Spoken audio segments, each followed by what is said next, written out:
ومن قبله كتاب موسى إماما ورحمة وهذا كتاب مصدق لسانا عربيا لينذر الذين ظلموا وبشرى للمحسنين. بسم الله الرحمن الرحيم والصلاة والسلام على رسول الله أما بعد. Assalamu alaikum wa rahmatullahi wa barakatuh. Bienvenue à vous dans la 4e leçon du livre L'Arabe pour le Coran. Mais avant de commencer, j'aimerais vous demander un petit service à ceux qui suivent les cours. J'aimerais leur demander si possible de commenter les vidéos pour avoir un meilleur rendement et un meilleur résultat, qu'on puisse profiter de vos avis. Et en même temps, pour encourager et motiver les frères et les sœurs qui ne connaissent pas encore le livre. Voilà, barakallahu fikum, pour les commentaires que vous allez laisser. Donc aujourd'hui, Inch'Allah, on va étudier les prépositions. Et on a 4 prépositions à étudier: fi, min, ila, ala. Et on va les voir, Inch'Allah, dans les exemples. Alors, comme d'habitude, je vais lire les exemples pour que vous ayez, Inch'Allah, la bonne prononciation. Je commence. Exemple 1. Sabarna fil ba'sa'i wad-darra'i. Je répète. Sabarna fil ba'sa'i wad-darra'i. Donc vous avez vu la liaison entre le fi, ici je ne l'ai pas allongé, j'ai pas dit fi, j'ai dit fil directement, je suis passé d'ici de la lettre fi à la lettre L, fil, et la même chose ici, wad-darra, le alif lam ont été annulés comme on l'a expliqué auparavant. Nous avons patienté dans les grandes rudesses, entre parenthèses, de la vie et les grands malheurs. Nous avons patienté ou enduré dans les grandes rudesses de la vie et les grands malheurs. 2. Sakantu fi kahfin. Sakantu fi kahfin. Et là, comme vous pouvez constater, il n'y a pas de liaison à faire pour la simple raison qu'il n'y a pas de alif. Ce fameux alif ici que vous voyez ici. Donc c'est toujours à cause de lui qu'il y a une liaison. Sakantu fi kahfin. J'ai habité dans une caverne. 3. Fazi'ata min al-harbi. Fazi'ata min al-harbi. Tu as pris peur de la guerre. Tu as pris peur de la guerre. 4. Saqatti min al-jabali. Saqatti min al-jabali. Tu es tombé de la montagne. 5. Adiltuma ila al-masjidi. Adiltuma ila al-masjidi. Alors pareil ici, de là, directement on passe au L ici pour la liaison. Ilal, et non ila, al, ça c'est très lourd. Adiltuma ila al-masjidi. Tous deux, vous vous êtes hâtés à la mosquée. 6. Sa'adtum ila as-sama'i. Sa'adtum ila as-sama'i. Vous êtes monté au ciel. 7. Kadabtunna ala an-nasi. Kadabtunna ala an-nasi. Vous avez menti sur les gens. Vous avez menti sur les gens. 8. Ghadibtu ala al-mujrimi. Ghadibtu ala al-mujrimi. Je me suis mis en colère contre le criminel. Je me suis mis en colère contre le criminel. Voilà, vous avez les illustrations pour vous, comme je vous ai dit, pour vous aider à saisir un peu la phrase. Bon à savoir. Et aujourd'hui, on étudie les deux mots ba'sa et darra, très très très employés dans le Coran. Ba'sa et darra. Alors le sens littéral de ba'sa dans le Coran, ça va être grande rudesse, voilà, grande rudesse, les rigueurs.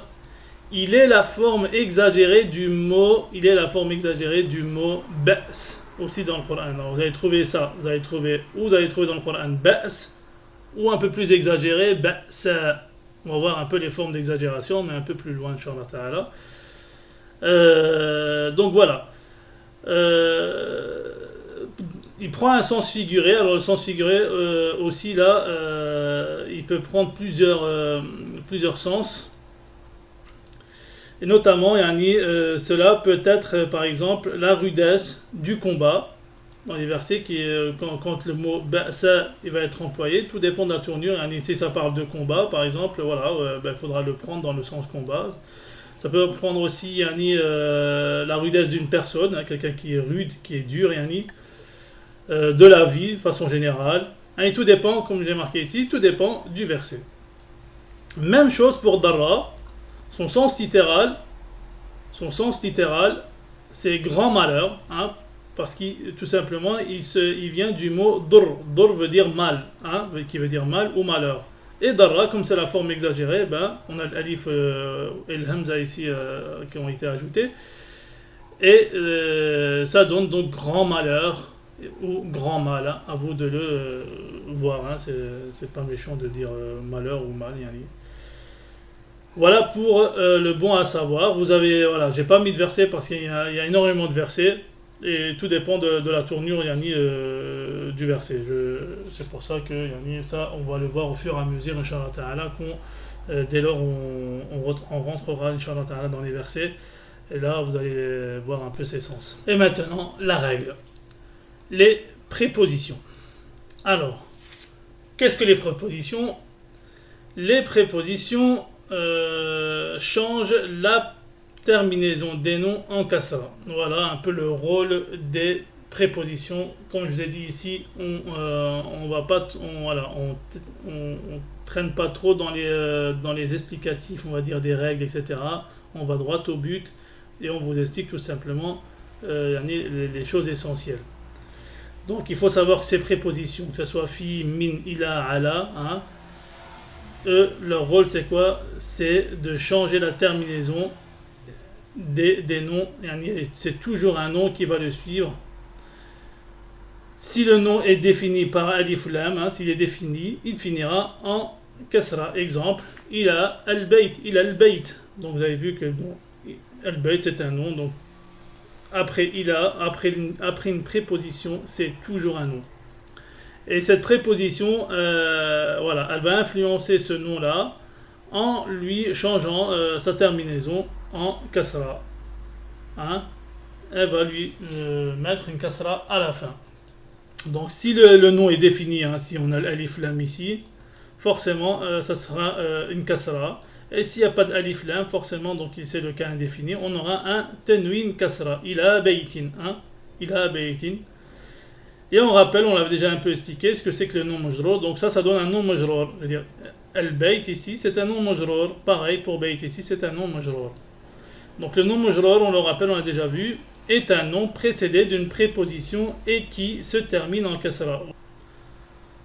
Donc on a ici les prépositions fi, ila, ala, min, hein, plus un nom, ça donne on obtient un nom majrour. Voilà ce que c'est qu'un nom majrour.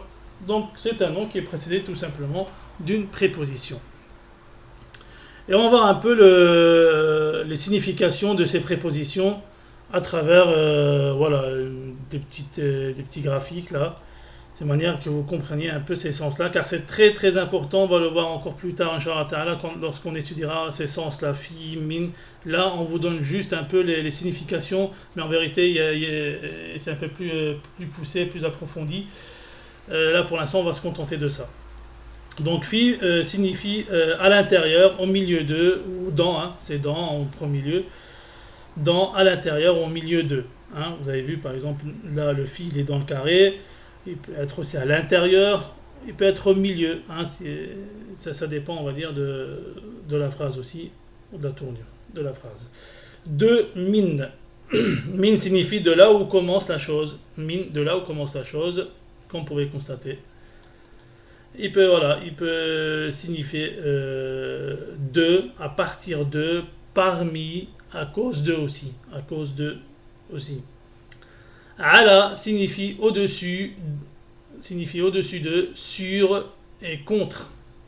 Vous avez vu, donc ala, si je viens avec une chose, une action sur une autre chose, ça peut prendre le sens de au-dessus, sur ou contre.